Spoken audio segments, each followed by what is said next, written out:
Hoje, a gente tem divulgação de estatística pelo jornalismo, Estatística, é. pelos políticos, pelos interesses centros de poder, e a gente vê uma manipulação. Então, por exemplo, a gente vê o agronegócio fazendo uma manipulação, dizendo o agronegócio é importantíssimo para gerar emprego. Aí, se você estratificar, você vai descobrir que a agricultura familiar e os pequenos produtores geram emprego pra caramba. E os grandes produtores de commodities, exportadores de soja, que ficam com a maior parte do plano safra, por exemplo, geram pouquíssimo emprego. Então, e aí só que eles pegam... Então, eu tenho um amigo que diz que se você torturar os números adequadamente, você consegue extrair deles tudo que você quiser, né? O povo do Brasil Paralelo tem feito isso direto também. Então, você pega números que...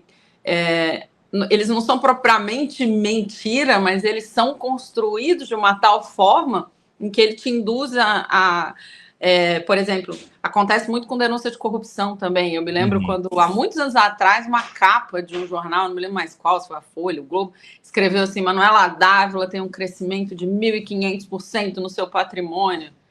E aí você vai olhar, era assim, ela tinha um carro velho, tipo um Gol, sei lá, né, da década de 90, e aí, depois de 10 anos, ela tinha um apartamento e um carro não tão velho. E aí, e aí eles estamparam, porque imagina, crescimento de 1.500% no patrimônio. Eu saí do quase nada para alguma coisinha já é um crescimento. Exatamente, porque de 0 para 1, crescimento é infinito. Se você pegar um quase nada para um, né, virar... Só que isso é feito com muita frequência. Isso é feito com muita frequência.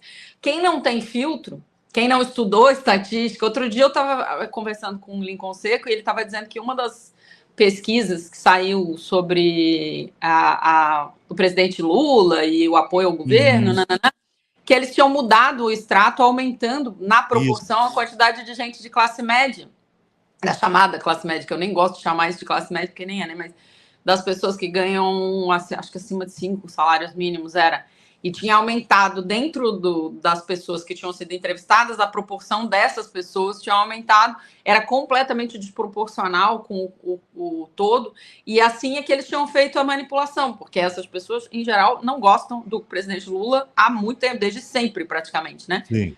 Então, todas essas coisas são necessárias para a gente compreender o que está acontecendo de verdade, né? Para a gente ler a notícia e ter filtro, saber o que pode ter de manipulação e ir atrás, inclusive, da informação correta que consiga...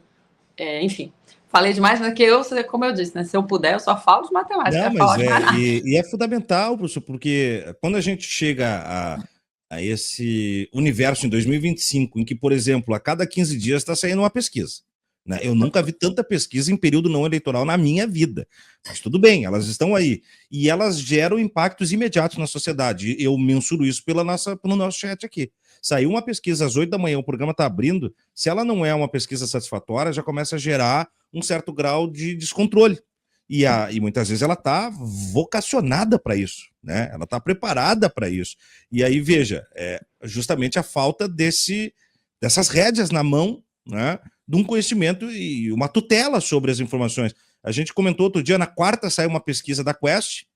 Se você olha a pesquisa rapidamente, o presidente Lula não teria mais nenhuma possibilidade de concorrer em 2026. Os números todos degradavam a sua administração. No dia seguinte sai a pesquisa eleitoral e ele bate todos os candidatos.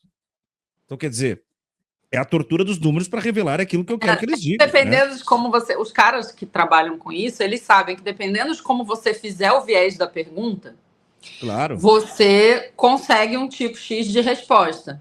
Exato. E aí, eles fazem a pergunta desse jeito, mas quando eles estampam as manchetes, eles não escrevem o que está escrito na pergunta, mas o que seria uma interpretação daquelas respostas.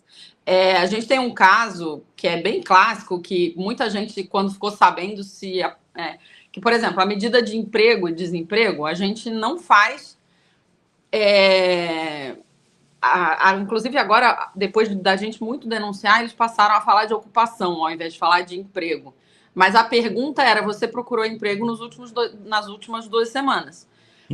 E a resposta era considerada, e não é que esteja errado, porque de fato o que está tentando, nesse caso, não era uma manipulação, era uma forma de você tentar medir quem está com renda e quem está... Porque às vezes a pessoa, ela tem renda, seja lá de que forma, porque o pai ajuda, Uhum. porque a mãe ajuda, porque né, nada pessoal, mas pai em geral não ajuda muito, mas porque a mãe ajuda, porque a avó ajuda, porque não sei quem, e ele não está procurando emprego, mas ele também não é um desempregado. Então eles começaram a considerar desemprego as vagas que estão sendo buscadas. Só que quando você fica sabendo disso, você descobre que a resposta é a divulgação que era feita. Isso aqui é não sei quantos % de desemprego. Era a quantidade de pessoas que respondeu assim para aquela pergunta. Mas tinha, por exemplo, o desalentado. Hoje em dia a gente faz a estratificação. Pergunta, tá, mas você não procurou emprego por quê? Porque você está há um ano procurando e não achou, e daí você cansou ou está sem dinheiro para o ônibus e por isso você não procurou nas 2 últimas semanas, porque você está estudando, e aí você começa a estratificar o que significa isso. Então tem os ocupados, os empregos formais, os desalentados, e aí você vai estratificando isso. Mas é disso que eu estou falando. Aí, antes era só isso. Você perguntava para a pessoa se você procurou emprego nas últimas 2 semanas, se a resposta fosse não, você era considerado empregado, e aí quem respondesse sim era o percentual de desemprego que tinha. Então, percebem que quando você vai interpretar isso, você precisa saber dessa informação. Então, nessas perguntas aí, nessas pesquisas, que são todas eleitorais, né? Não tem nenhuma dessas pesquisas que não sejam eleitorais. Elas estão construindo, porque a burguesia brasileira tomou uma decisão de que vai derrotar o Lula em 2026 sem tolerância, e quase toda ela. Então, eles estão fazendo o trabalho deles para fazer o candidato deles ganhar a eleição em 2026, e os institutos de pesquisa e as pesquisas que estão sendo divulgadas são um instrumento muito importante disso, para criar um sentimento de desagrado. Não que não tenha problemas, os problemas sempre existem, mas para criar um consenso de que o governo não está sendo apoiado, enfim.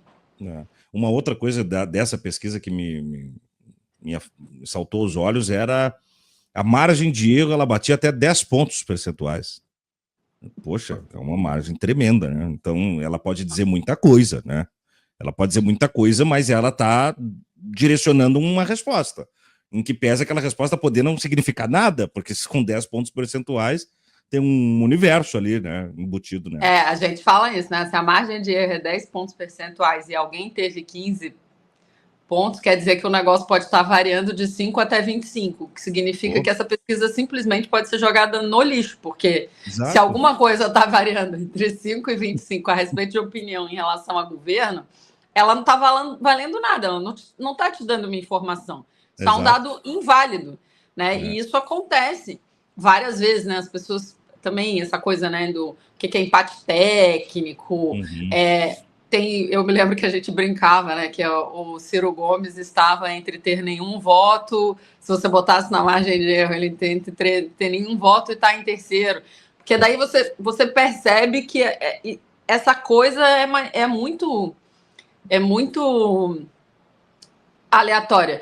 Candidatos, por exemplo, que fazem 1% dos votos, o 2%, frequentemente eles não aparecem na pesquisa. Isso quer dizer que os votos deles apareceram? Não, significa que onde você procurou, esses são candidatos de perfis muito específicos. Você teria que ir lá na casa dele, né, na casa dos vizinhos dele, dos caras do partido dele, para poder achar. Então, por isso, inclusive, que a gente diz que pesquisa eleitoral, e aí isso é mais ou menos consenso, mas pesquisa eleitoral parlamentar no Brasil não significa nada. Nada. Por quê? Porque você não consegue ter uma amostra grande o suficiente para poder realmente descobrir, né? Porque os votos são localizados, eles têm perfil, eles são muito... Então, se você pode pegar um cara que, sei lá, vai fazer... Para deputado federal ainda dá, assim, mais ou menos. Mas, por exemplo, para deputado estadual, vereador, nem faz. Porque, assim, o cara pode ter um nicho de votos, você pode fazer uma pesquisa inteira e não achar um eleitor dele. E abrir as urnas, ele tem 3, 5 mil votos, se você não... Então... Sem falar nas encomendadas, das Paraná, as pesquisas da vida, às vezes, daí o PL contratou. Como é que... Você é o meu contratante, você me deu 3 nomes, Michele Bolsonaro, Jair Bolsonaro e Tarcísio. Eu sei que tem que bater o Lula, eu tenho que te entregar uma resposta. Qual é a chance? Qual é a chance de eu não entregar aquilo que você quer ouvir? Né? Então, isso tudo, até o momento, nós estávamos falando de quem seguir o regimento...